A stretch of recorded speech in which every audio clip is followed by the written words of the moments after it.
क्या BTech CSC उन लोगों के लिए अच्छा है जिनके क्लास 12th में 40 से 69% के बीच है?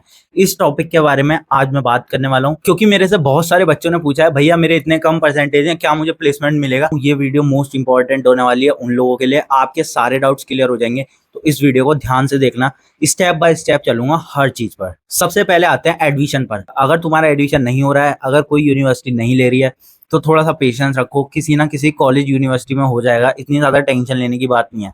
बट हाँ, कुछ कॉलेजेस जिनका स्पेसिफिक क्राइटेरिया रहता है वो कॉलेजेस नहीं लेंगे। प्राइवेट यूनिवर्सिटीज़ में मोस्ट प्रोबेबली हो जाएगा, ज़्यादा टेंशन मत लेना कि एडमिशन नहीं हो रहा है, क्या करें क्या करें। मेरे पास ऐसे बहुत सारे डीएम आ रखे हैं कि पीसीएम में कम है और पीसीएम में इतने हैं, 50 से भी कम है, कॉलेज नहीं मिल रहा, यूनिवर्सिटी नहीं मिल रही। मिल जाएगी, इतनी ज़्यादा परेशान मत हो। अब दूसरी चीज़ पे आते हैं कि कॉलेज में जाके क्या क्या चीज़ें फेस करनी पड़ सकती हैं अगर कम मार्क्स हैं।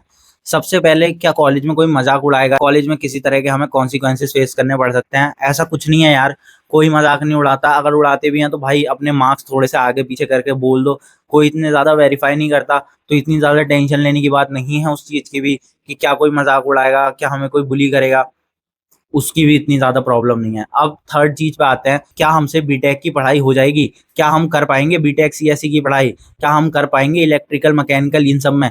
तो मेरे भाई एक बात सुनो, पढ़ाई तो नो डाउट बहुत ज़्यादा टफ होती है, बहुत ज़्यादा टफ इन द सेंस तुम्हारे लिए तो बहुत ही ज़्यादा होने वाली है। क्यों? तुम्हारे 12th में कम है, तो इसका सीधा मतलब है कि तुम्हारे जो 12th के बेसिक सब्जेक्ट्स हैं उनमें बहुत ज़्यादा प्रॉब्लम है, तुमने उनको अच्छे से नहीं करा। लाइक फिजिक्स, केमिस्ट्री, मैथ, इन सब चीज़ों को तुमने अच्छे से नहीं पढ़ा। और जो बीटेक का फर्स्ट ईयर है उसमें इन सब्जेक्ट्स की बहुत ज़्यादा वैल्यू होती है, बहुत अच्छे से पढ़ाया जाता है इन सब्जेक्ट्स के बारे में, ठीक है? फिजिक्स को भी, केमिस्ट्री को भी, मैथ्स को भी, उसके बाद इलेक्ट्रिकल, इलेक्ट्रॉनिक्स, मैकेनिकल, ये सारे सब्जेक्ट्स भी आते हैं। अगर तुम नहीं पढ़े हो तो मोस्ट प्रोबेबली चांसेस है कि तुम्हें बहुत ज़्यादा प्रॉब्लम फेस करनी पड़े फर्स्ट ईयर में। अब आते हैं नेक्स्ट चीज़ पर। भाई प्लेसमेंट और एकेडमिक्स में बहुत ज़्यादा डिफरेंस है। कॉलेज तुम्हें प्लेसमेंट ओरिएंटेड पढ़ाई नहीं कराता। प्लेसमेंट अगर चाहिए उसके लिए हमें खुद ही प्रिपेयर होना पड़ता है। कॉलेज के जो एकेडमिक सब्जेक्ट हैं उनसे प्लेसमेंट नहीं मिलता, ये चीज़ ध्यान में रखो। ये सबसे बड़ी गलती थी, जो मुझे पता ही नहीं था कि कॉलेज के सब्जेक्ट्स मैटर ही नहीं करते प्लेसमेंट्स में, वो सिर्फ सीजीपीए के लिए वर्क करते हैं। प्लेसमेंट्स के लिए तुम्हारी स्किल्स डेवलपमेंट, डीएसए, ये सब मैटर करता है। तो मोस्ट इंपॉर्टेंट चीज़ बता रहा हूँ, अगर तुम ये सोच रहे हो कि तुम सारे सब्जेक्ट में पास हो तो तुम प्लेसमेंट ले लोगे, ऐसा कुछ नहीं है, ठीक है? नेक्स्ट थिंग मैं तुम्हें बता देता हूँ कि तुम्हें प्लेसमेंट्स में क्या प्रॉब्लम फेस करनी पड़ सकती है। प्लेसमेंट्स में जो कि मैंने तुम्हें क्राइटेरियाज बताए थे, मोस्ट कंपनी के 60 तो होते ही होते हैं मास रिक्रूटर के, बाकी और जो भी कंपनीज हैं उनके क्राइटेरिया 70 होते हैं और कुछ के 75, और बहुत अच्छी अगर कोई कंपनी आएंगी उनके 80 होते हैं। तो जिनके 60 से कम है उन्हें तो बहुत ज़्यादा प्रॉब्लम फेस करनी पड़ेगी, और जिनके 60 से ज़्यादा हैं भी वो सिर्फ मास रिक्रूटर में बैठ पाएंगे जिनके 60 से 69 के बीच में है। कुछ स्टार्टअप आ जाएंगे थोड़े बहुत, वरना तो उसमें भी बैठने नहीं मिलेगा। और अगर जैसे तैसे तुम लोग बैठ भी गए तो शायद तुम्हें मार्क्स के बेसिस पे अगले राउंड से बाहर कर देते, सेकंड राउंड से, जिससे ये भी हो जाएगा कि हमने तो तुम्हें मौके भी दिए थे, चांसेस भी दिए थे, बट तुम नहीं कर पाए। सीधा सीधा ये होता है। अब मैं तुम्हें बहुत मोस्ट इंपॉर्टेंट चीज़ के बारे में बताने जा रहा हूँ, कट टू पॉइंट बोलता हूँ। क्या तुम प्लेसमेंट ले सकते हो या नहीं? क्योंकि जिस चीज़ के लिए आप बीटेक करने जा रहे हो, क्या तुम्हें वो चीज़ मिलेगी या नहीं मिलेगी अगर तुम्हारे मार्क्स कम है? देखो, मैं सिंपल चीज़ बता रहा हूँ, अगर तुम में पढ़ाई की आदत नहीं है, अगर तुम बैठ के नहीं पढ़ सकते, अगर तुम नहीं पढ़ना जानते, अगर तुम चीज़ें फाइंड आउट करना नहीं जानते, तुमसे नहीं होने वाला भाई। अब देखो, मैं तुम्हें एक चीज़ बताता हूँ, बहुत सारे ऐसे बच्चे हैं जिनके 60% थे और आज अच्छा पैकेज लेकर बैठे हैं, बट उन्होंने क्या करा है यार, अपने ऊपर हार्ड वर्क करा है। अब तुम स्कूल से डायरेक्ट कॉलेज आ रहे हो, तो कॉलेज में बहुत ज़्यादा फ्रीडम मिलती है तुम्हें, ठीक है? कोई देखने वाला नहीं होता, मम्मी पापा नहीं होते, तो तुम्हारे पास दो ऑप्शंस है, या तो तुम भाई बिगड़ जाओ, या तो तुम अपना पढ़ाई एकेडमिक्स को भी साथ लेकर चलो और अपना मस्ती मजे भी अच्छे से करो। बट यार बहुत लोग बिगड़ते हैं क्योंकि वहाँ फ्रीडम बहुत ज़्यादा होती है, और तुम क्लास 12 तक जब अच्छा नहीं पढ़े तो एकदम से कॉलेज जाके कैसे अच्छे हो जाओगे?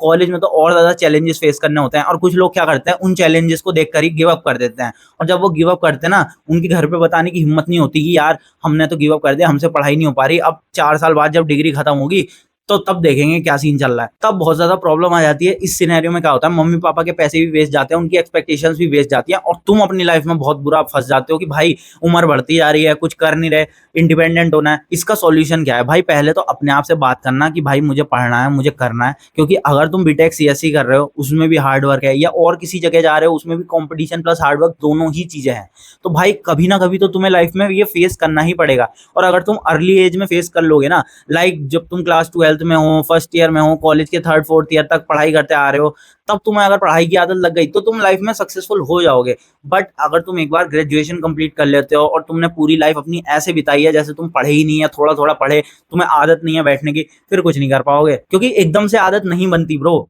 एकदम से नई चीजें डेवलप होती हैं, एकदम से नहीं अपने अंदर हम चेंजेस ला पाते, बहुत सेक्रीफाइस करने पड़ते हैं। लाइक कॉलेज में भी तुम लोगों को सेक्रीफाइस करने पड़ेंगे। अगर तुम्हारे मार्क्स कम है, तुम्हें सेक्रीफाइस करना ही पड़ेगा, बहुत सारी चीजें छोड़नी पड़ेंगी। तुम देखोगे कि बहुत लोग बहुत कुछ कर रहे हैं, बहुत चीजों का पार्ट है, बट तुम उन चीजों का पार्ट नहीं हो। क्यों? जस्ट बिकॉज कि तुम्हें हार्ड वर्क करना है, तुम्हें अपने ऊपर वर्क करना है, क्योंकि तुम्हारे 12th में मार्क्स कम आए हैं, उसके बहुत सारे रीजंस होंगे। तुम्हारा IQ वीक हो सकता है, तुम्हें चीजें याद नहीं रहती, या तुम चीजें बार बार पढ़ते हो तब जाके याद होती हैं। तो इन सारी चीजों के लिए तुम्हें थोड़ा सा हार्डवर्क उनसे अलग भी करना पड़ेगा। तो इसलिए तुम्हें चीजें सेक्रीफाइस करनी पड़ेंगी। ये सेक्रीफाइस ही तुम्हारा फ्यूचर बनाता है। क्या तुम कर पाओगे या नहीं कर पाओगे? देखो, करने को तो तुम कुछ भी कर लोगे, ऐसा कुछ नहीं है जो तुम नहीं कर सकते। बस मैंने जो तुम्हें बात बताई है ना, कि तुम्हें थोड़ा सा अपने अंदर चेंज लाना है, बैठने की आदत डेवलप करनी है, थोड़े से पढ़ाई की आदत डेवलप करनी है, और थोड़ा स्मार्टली वर्क करना है। मेरी वीडियोस को फॉलो करना है, मेरे चैनल को सब्सक्राइब कर लेना। मैं आने वाली वीडियोस में तुम्हें बताऊंगा मैंने क्या गलती करी, प्रॉपर रोड मैप भी दूंगा, प्रॉपर चीजें बताऊंगा कि कैसे तुम सारी चीजों को अलाइन कर सकते हो, कैसे तुम सही कर सकते हो।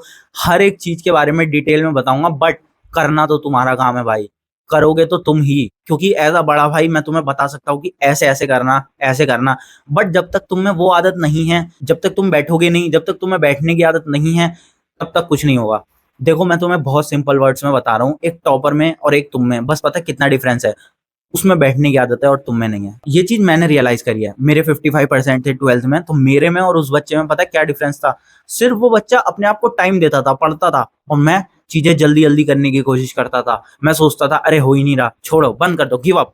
बैठना पड़ता है, टाइम देना पड़ता है, अपने आप को थोड़ा सा चीजें समझानी पड़ती हैं। ऐसा कुछ नहीं है जो नहीं हो सकता ब्रो, सब कुछ हो जाएगा, तू भी कर लेगा, तू एक अच्छे पैकेज पे भी चला जाएगा। कॉलेज में कंपनी नहीं आ रही, कोई बात नहीं, तू ऑफ कैंपस भी निकाल लेगा। CSC में जॉब्स निकलती रहती हैं, ऐसा कुछ नहीं है। CSC का मार्केट अच्छा है, कोई दिक्कत नहीं है। अगर तुम सोच रहे हो कि AI आ गया दिक्कत हो जाएगी, AI इंजीनियर्स वगैरह बहुत सारी जॉब्स निकल रही हैं यार, तो इस चीज की टेंशन मत लेना तुम कि हमें जॉब नहीं मिलेगी या कुछ हो जाएगा। एज अ फ्रेशर तुम्हें जॉब पकड़नी है, और जहां तुमने जॉब ली उसके बाद अगर तुम थोड़ा थोड़ा पढ़ते रहे, मुश्किल से मुश्किल 1 साल, और उसके बाद 10 LPA प्लस, इस बात की तो तुम गारंटी ले लो। बट यही है कि पढ़ना पड़ेगा, शर्त यही है कि पढ़ना पड़ेगा, जॉब के साथ भी पढ़ना पड़ेगा, जॉब में भी पढ़ना पड़ेगा, न्यू टेक्नोलॉजीज को अडेप्ट करना पड़ेगा। अगर तुम ये चीजें करने के लिए रेडी हो तो बीटेक CSC कोई एक टफ चीज नहीं है। एक लास्ट चीज बताने जा रहा हूँ, इसके बाद तुम डिसाइड कर लेना, जॉब की गारंटी है कि नहीं। देखो, जॉब की गारंटी कहीं पर भी नहीं है। अगर तुम ये सोच रहे हो कि जॉब की गारंटी गवर्नमेंट जॉब में है, उसमें भी कुछ नहीं पता कितने साल लग जाए, उसमें भी कुछ नहीं पता कब तुम्हारी जॉब लगे, तो जॉब की गारंटी ना गवर्नमेंट में है, ना बीटेक में है, ना BCA में है, ना किसी और ब्रांच में है। भाई कंपटीशन तो बढ़ रहा है, लोग आते जा रहे हैं, बीटेक में आते जा रहे हैं, तो नो डाउट कि बहुत ज्यादा कंपटीशन बढ़ता जा रहा है, बहुत ज्यादा बच्चे आते जा रहे हैं, बट उस कंपटीशन में भी तुम एक जॉब फाइंड आउट कर सकते हो, ऐसा कुछ नहीं है।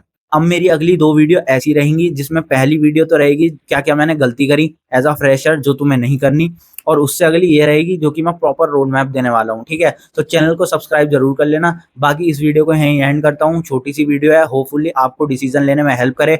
डरना मत, सब कुछ कर लोगे आप, बट आपको अपने आप को कॉन्फिडेंट रखना है, आपको थोड़ी सी बैठने की आदत डालनी है, पढ़ाई करनी पड़ेगी। That's it, bye.